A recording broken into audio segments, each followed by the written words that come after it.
Hello, dear students. Good morning. How are you? Fine. Estou começando a explicação do 6º bloco de atividades de língua inglesa para o 8º ano. Nessa primeira parte, pessoal, vamos trabalhar os pronomes relativos, que são aqueles que a gente usa para unir frases. Por exemplo, eles encontraram uma criança. Ponto. A criança estava perdida. Para eu evitar essa repetição do a criança, novamente, eu posso falar: eles encontraram uma criança que estava perdida, tá? E aí, pessoal, para falar desses pronomes relativos, eu tenho 3 opções em inglês: who, that e which. Who é usado exclusivamente para pessoas, which exclusivamente para coisas e o that é mais geral, ele pode ser usado tanto para coisas quanto para pessoas. O uso desses pronomes relativos, pessoal, ele é muito semelhante, tá? Então, essas 3 opções aqui é para tentar diferenciar um pouquinho eles, tá bom? E aí tem os exemplos aqui e tal para vocês lerem. Aqui, pessoal, no vamos praticar, então ele vai pedir para vocês completarem a sentença de forma correta, tá? Então, por exemplo, a physicist is a person que estuda physics. Então, um físico é a pessoa que estuda física. Então, a pessoa que, para a pessoa eu uso who, tá? Então, é o who que eu vou encaixar aqui. E assim por diante, ó. A dryer is a machine, dries clothes. Então, a secadora é uma máquina que seca roupas. Então, which, porque which eu uso para coisas, tá? Então, as opções estão aqui, é só vocês colocarem. Na letra B, ele vai pedir a alternativa correta. Tem as frases, tá? Aqui em cima 2 frases e aqui embaixo ele uniu as frases. Então, ele vai pedir qual dessas 2 frases foi feita a união correta, tá?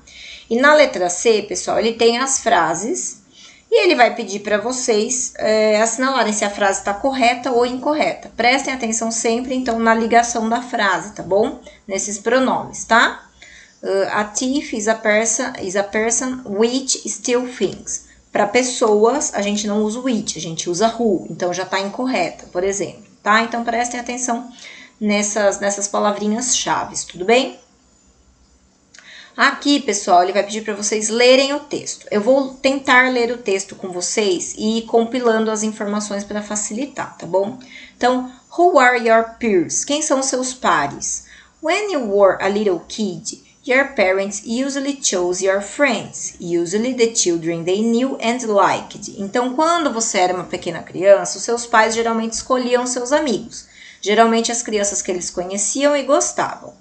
Now that you are older, you decide who your friends are and what groups you spend time with. Então, aqui, pessoal, agora que você é mais velho, você decide quem são seus amigos e quais grupos você quer pertencer. Your friends, né, seus amigos, ou seja, seus pares, are people your age or close age, who have experiences and interests similar to yours. Então, são pessoas de idade próxima, que têm experiências e interesses parecidos com os seus. You and your friends make dozens of decisions every day, and you influence each other's choices and behaviors. Então, você e os seus amigos tomam dezenas de decisões todos os dias. E essas decisões são influenciadas, né, pelas escolhas e comportamentos um do outro. Então, você influencia seus amigos, mas eles também influenciam as suas escolhas e os seus comportamentos. People are influenced by peers because they want to fit in, do what others do, or have what others have. Peers play important roles in our lives. Então, aqui fala que as pessoas são influenciadas pelos pares porque elas querem se encaixar nesse grupo, né? Fazer o que os outros fazem, ter o que os outros têm, tá? E que, então, tem uma importância nas nossas vidas, né? Então, ó, they can share experiences, compartilhar experiências. They may inspire us to go after a dream of your own, correr atrás dos sonhos, né? Eles podem nos inspirar. They can listen, encourage and support us. Então, eles podem nos ouvir, encorajar, dar aquele suporte que precisamos, aquela força, né? They provide opportunities to try out new social skills. We may agree, admire, disagree or compete with them. Então, os amigos podem nos dar oportunidades de treinar novas habilidades sociais. Por exemplo, concordar, discordar, admirar, competir, né? It's comforting to face challenges with friends who are into the same things that we are. Sometimes, though, our peers may pressure us into something we are uncomfortable with. Então aqui diz que é confortante a gente enfrentar desafios com amigos que compartilham das mesmas coisas, os mesmos pensamentos que nós. Mas algumas vezes os amigos, os nossos pares, eles nos pressionam a fazer alguma coisa que a gente não se sente confortável com aquilo, né?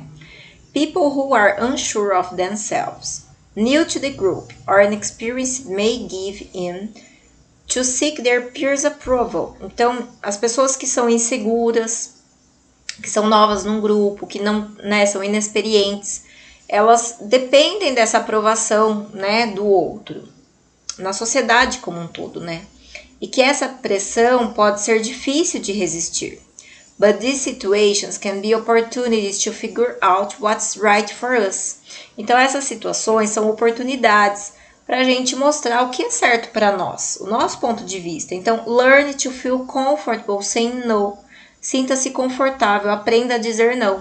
No, thanks. Não, obrigado. Tudo bem? Então, aqui a gente tem uma lista de vocabulários, as questões de compreensão, né? Então, a primeira aqui para pôr verdadeiro ou falso, a letra B para circular a alternativa correta. E aqui, pessoal, nós vamos falar um pouquinho de Marcos Pontes. Eu vou colocar esse link lá na descrição do meu vídeo no YouTube também, tá? Para quem não sabe, Marcos Pontes foi o primeiro astronauta brasileiro a pisar, né, a conhecer o espaço, tá bom? Então, eu vou ler com vocês o texto e vou dar um resuminho para vocês, tá bom? Marcos César Pontes was born in Bauru, São Paulo, on March 11th, 1963.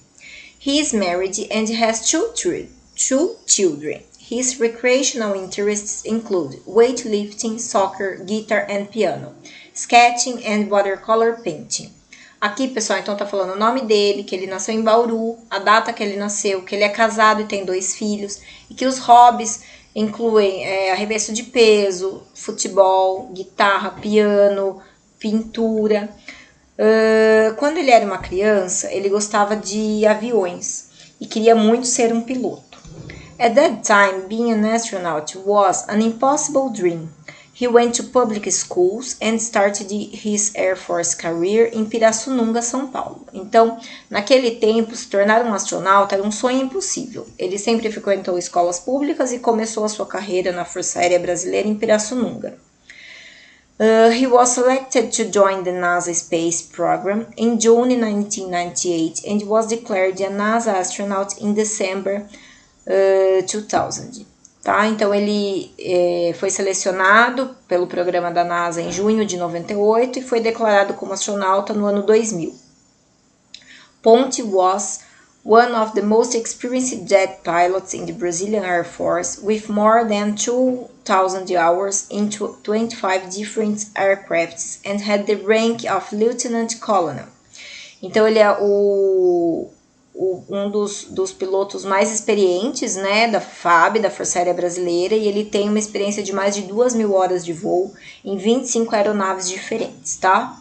Aqui vai falar que no dia 30 de março de 2006, ele se tornou o primeiro brasileiro a conquistar o espaço, onde ele ficou numa estação espacial por 1 semana.